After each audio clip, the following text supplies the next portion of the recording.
Hi everybody. So today I'm going to be making a soap I didn't think I liked. I made it and I was like, this is not a good seller. And now I love it. So I'm calling it the Under the Sea soap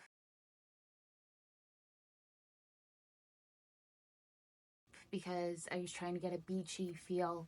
I have three colors that I use: saffron, indigo, and titanium dioxide. Kind of questionable whether you think titanium dioxide is natural or not. It is naturally occurring, but I have since kind of rebranded Peonies and Petals.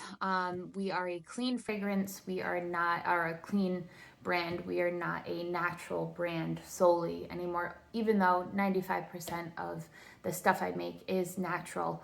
There are some scents that I love that are clean, meaning there's no phthalates, there's no phenols, there's no parabens.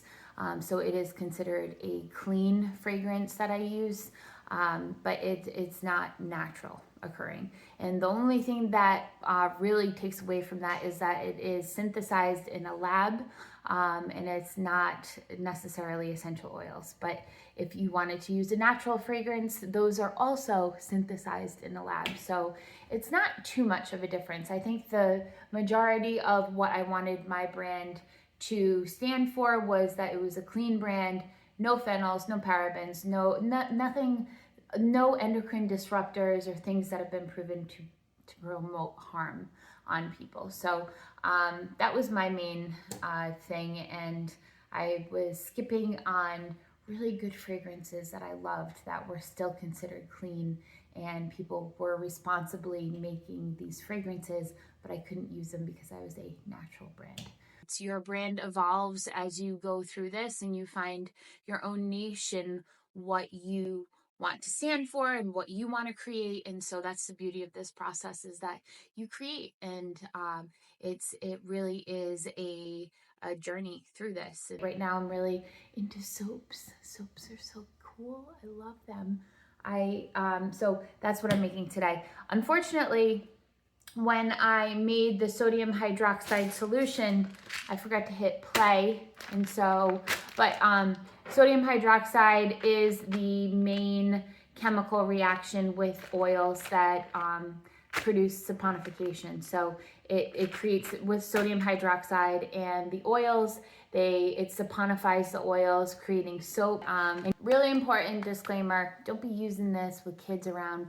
This is super, super toxic, and I've seen really bad injuries with lye. It is one of the worst things that you can get on your skin, ingest. I mean, if you get it on your skin, you just wash it off, and then sometimes it gets red and irritated. But ingestion is really bad for this, and so much so that I was kind of an idiot and didn't take the precautions when I first started making soap. And I was like, yeah, I don't probably need this. This is fine. But this fumes, and when you always add lye to water, not the opposite, because then you can get a volcano effect. But when you're adding the lye into the distilled water, it will smoke, and it like you're inhaling that, you're breathing, and it gets in your eyes. It can be irritating to your eyes. These are not safety glasses, obviously. These are just my glasses, but you should be wearing safety glasses. I have safety glasses when I use them. And so don't be like me. Don't think you don't need a mask. You need a mask. And so I use this.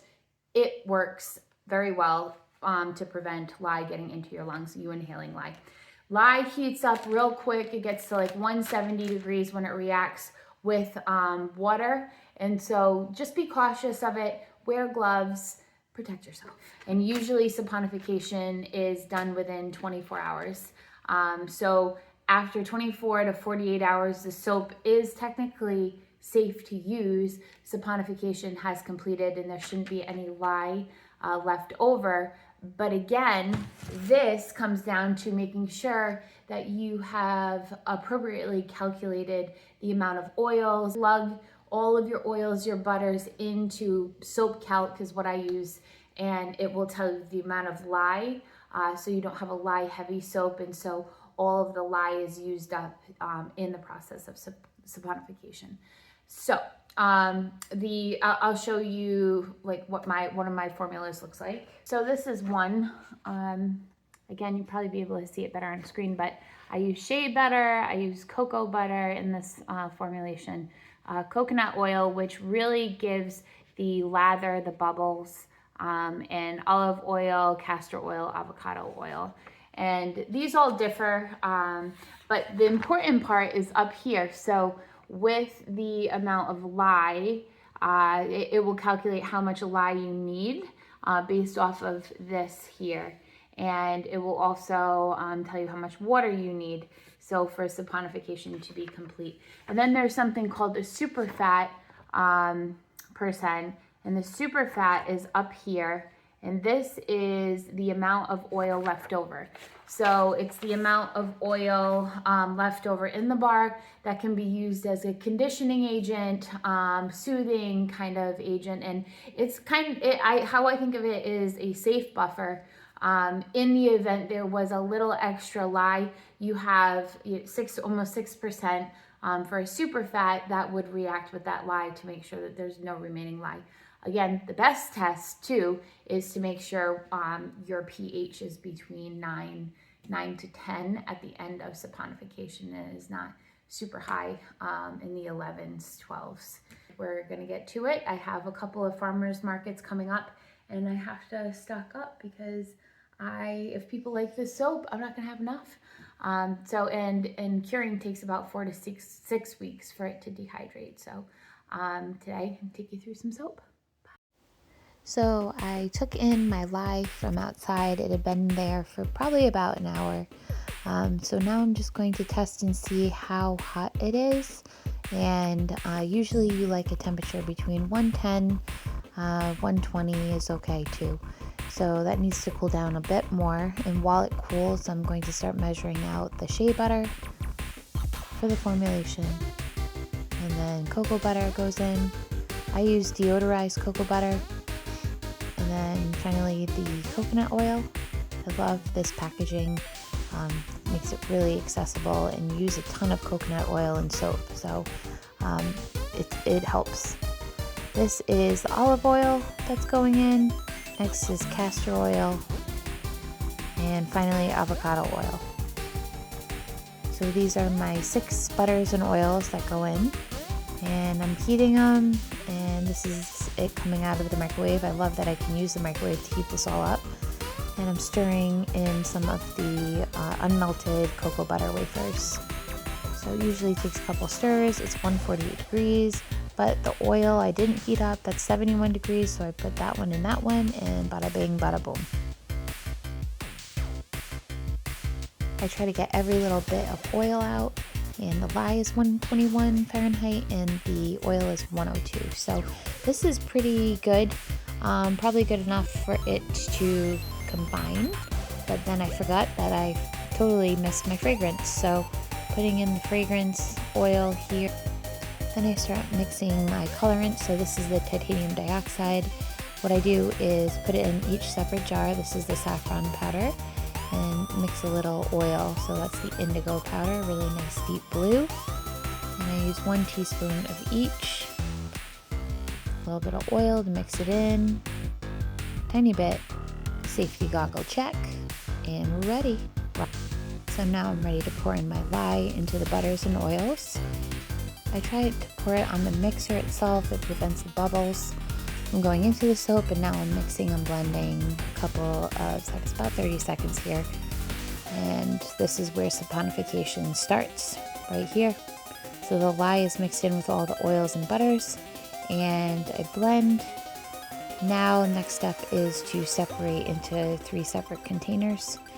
So safety goggles are off, and I'm going to pour a little bit into the indigo powder. I'll mix that up. And then a little bit into the saffron powder, mix that up, and then I'm going to pour the titanium dioxide last into the remaining soap that's left in the big container.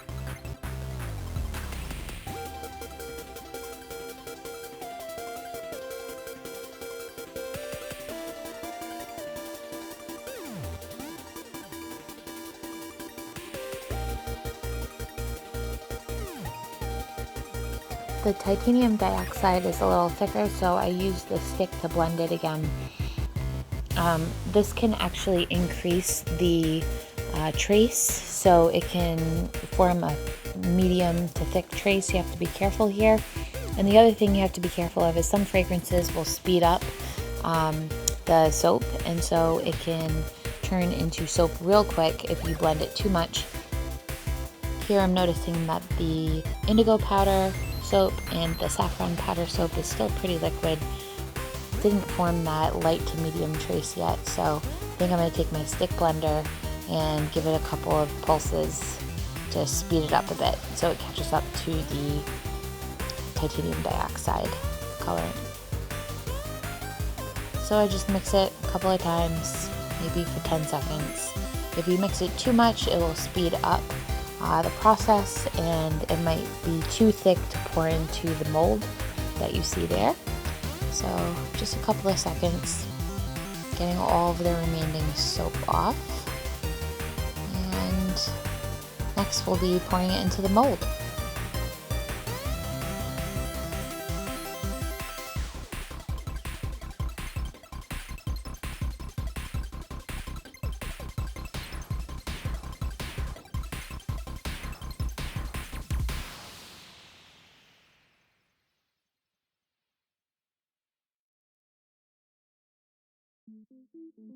Here I'm just making it up as I go along.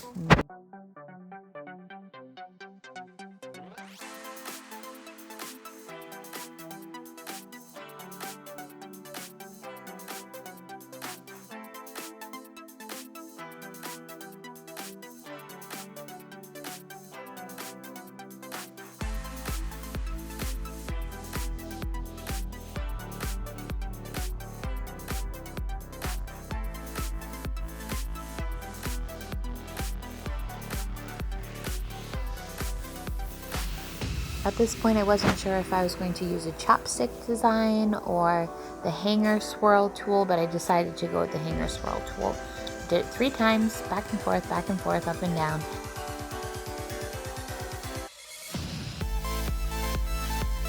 Next, I'll texturize with a spoon, trying to create a wave-looking feel to the soap.